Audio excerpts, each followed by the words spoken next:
خلينا نسمع شهادة مونيا، وأنا متأكد أن هذه الشهادة أيضا رح تلمس حياتك وتشوف يسوع المحب اللي بمد إيده بخلص من كل الخلفيات ومن كل الشعوب ومن كل الألسنة ومن كل الأمم. شهادة مونيا. Donc où j'ai lu le Coran, après où j'ai été à la mosquée, je faisais vraiment la prière, le ramadan, j'avais vraiment envie de suivre. Je n'ai pas non plus fait dans un islam radicaliste, mais j'avais envie de cette soif de foi, de connaître vraiment d'où je viens, tout ça, c'était important pour mon intégrité, pour ma personne, pour me comprendre en fait. Mais quand j'allais, un exemple, à la mosquée ou chez mes amis, de partager des choses avec eux, c'était très enrichissant pour moi. Ce partage, cette fraternité que j'aime encore aujourd'hui et que j'ai vraiment apprécié en fait. Mais quand je rentrais chez moi et que j'étais seule, mon cœur il était toujours aussi vide. Et moi je voulais vraiment un signe direct de Dieu. Je m'attendais à quelque chose quoi. Déjà pour moi au début j'ai eu du mal parce que je comprenais pas pourquoi on répétait déjà souvent la même chose qu'on priait en fait. Bon après c'est vrai qu'on a un moment vers la fin de la prière on peut dire ce qu'on veut en fait, mais c'est vrai que c'était très important de répéter et tout. Et quand je demandais on me disait que parce qu'on a la soumission à Dieu c'est très important. Après ce que je voyais un respect qu'on devait vraiment respecter et se soumettre à ce Dieu en fait, un Dieu autoritaire. Et maintenant, aujourd'hui, j'ai plus un Dieu autoritaire, j'ai un Dieu d'amour. Alors, mon passage, c'était, je crois que j'avais 16 ans ou 17 ans, exactement. Et j'avais une de mes connaissances, en fait, qui me parlait de Jésus. Elle me parlait tout le temps d'un Jésus, et en plus, ça m'offensait vraiment. Je ne comprenais pas, et c'était une Algérienne aussi. Et pour moi, je la prenais pour une traître. Je me suis dit, pourquoi elle me parle tout le temps de Jésus? Alors que j'étais très fière d'être musulmane. Et je comprenais pas. Et c'est vrai qu'elle tout le temps, elle me voyait, elle avait vraiment tout le temps, elle venait vers moi, elle me cherchait en fait, sachant que j'étais en recherche de spiritualité, donc on va dire que j'étais assez accessible. Et c'est vrai que j'écoutais quand même ce qu'elle me disait, mais je restais très ferme sur ma position. Une fois, elle m'a invitée donc à venir à l'église, donc j'ai été dans cette assemblée. Et mon choc premier fut la phrase qui était écrite sur cette assemblée: tout ce qui est impossible aux hommes est possible à Dieu.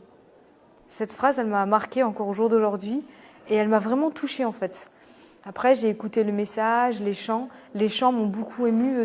On parlait d'un Dieu d'amour, d'un Dieu divin, vraiment d'un Dieu qui nous aimait tel qu'on était. Qu'on n'avait pas besoin de faire plein de choses pour qu'il nous aime en fait. Et ça, c'est quelque chose qui m'a vraiment touchée. Mais beaucoup de caractère, donc beaucoup de fierté.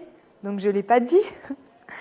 Et jusqu'à la fin, j'ai voulu être très dure et dire non, c'est n'importe quoi. Et encore, quand je suis rentrée chez moi, dans mon quartier, je suis partie dire à tout le monde que c'était une traître et une mécréante et qu'elle était à l'église. Et avec un cercle d'amis, on avait acheté un magazine. Et dans ce magazine, il y avait un cadeau offert. C'était un truc pour jouer à la magie, en fait. Et on s'amusait à tout le temps le faire, et à tout le temps, vraiment longtemps, quoi, à faire cette chose. Et je ne peux pas vraiment l'expliquer comment, mais en jouant à ce jeu, une fois, je me suis retrouvée par terre. En fait, je suis tombée. Je ne peux pas expliquer vraiment ce qui m'est arrivé, mais d'après mes amis, en fait, j'étais pas moi-même. Donc j'ai poussé des cris, je pleurais. Maintenant, après, avec explication, en fait, je sais que j'ai été prise par un esprit malsain, en fait. Et à partir de ce jour, ma vie, elle a vraiment changé. Parce que j'ai connu la peur. Donc c'était très dur de dormir la nuit. Parce que si je fermais les yeux, je faisais des cauchemars. Mais si je les ouvrais, je voyais des choses pas belles. Le matin, je me réveillais avec des marques de strangulation en fait, autour de mon cou. Donc j'ai vraiment souffert en fait. J'avais peur de me retrouver tout seul chez moi. Et j'avais du mal à l'expliquer à ma famille.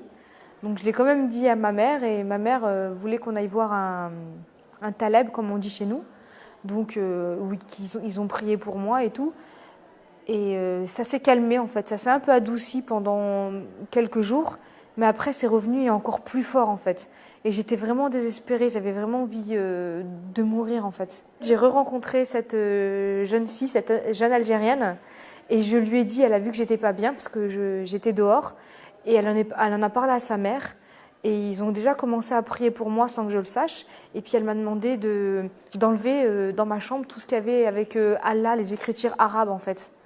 Donc j'ai enlevé, en fait elle m'avait dit dans ma chambre, mais moi j'ai enlevé tout ce qu'il y avait dans ma maison. J'ai enlevé toutes les écritures arabes de ma maison en fait. Et à l'ordinateur, j'ai sorti cette phrase. Tout ce qui est impossible aux hommes est possible à Dieu. Je l'ai collé partout dans ma maison. Donc tout le monde me prenait pour une folle chez moi. Hein. Et j'ai voulu essayer de croire. Sa mère aussi m'a offert une Bible. J'ai commencé un peu à la lire. Mais c'était encore très dur. Et sa maman m'a invitée à venir à l'église un dimanche après-midi. Et donc j'ai été avec elle, mais on n'a pas été dans le lieu du culte. On est monté dans une salle en haut où plusieurs pasteurs en fait, m'attendaient. Ils m'ont tous imposé les mains et ils ont prié pour moi. Déjà, ils m'ont demandé de raconter tout en détail, sans rien cacher en fait. Donc j'ai tout raconté, ils ont prié. Je suis retombée par terre et depuis ce jour, j'ai été délivrée, le jour même. Ils m'ont simplement dit d'accepter Jésus dans mon cœur, sincèrement. Et cet acte de foi, je l'ai fait. Accepter Jésus, c'est-à-dire accepter que Jésus est le Fils de Dieu. Accepter que Jésus est venu pour nous sauver. Et moi, je sais que personnellement, oui, j'ai accepté parce que j'ai vécu cette épreuve et que j'ai essayé dans l'islam aussi, que ma vie n'a pas changé. C'était toujours que en apparence, mais pas dans mon cœur ancré profondément. Et j'ai voulu donner cette chance à Jésus. Donc je lui ai demandé de rentrer dans ma vie et de me montrer aussi qu'est-ce qu'il pouvait faire pour moi et comment il pouvait changer mon cœur. Et aujourd'hui, j'ai la certitude que quand on parle à Jésus, il peut agir. Même n'importe quel musulman peut au jour d'aujourd'hui demander à Jésus. Jésus aime bien qu'on le teste, aime bien qu'on vienne lui demander si tu existes, prouve-moi-le. Et bien aujourd'hui, mon message, c'est de dire à n'importe quel musulman de demander à Jésus la preuve de son existence, la preuve qu'il est là pour nous offrir le salut et que c'est le Fils de Jésus et le Fils de Dieu. Donc voilà. Amen.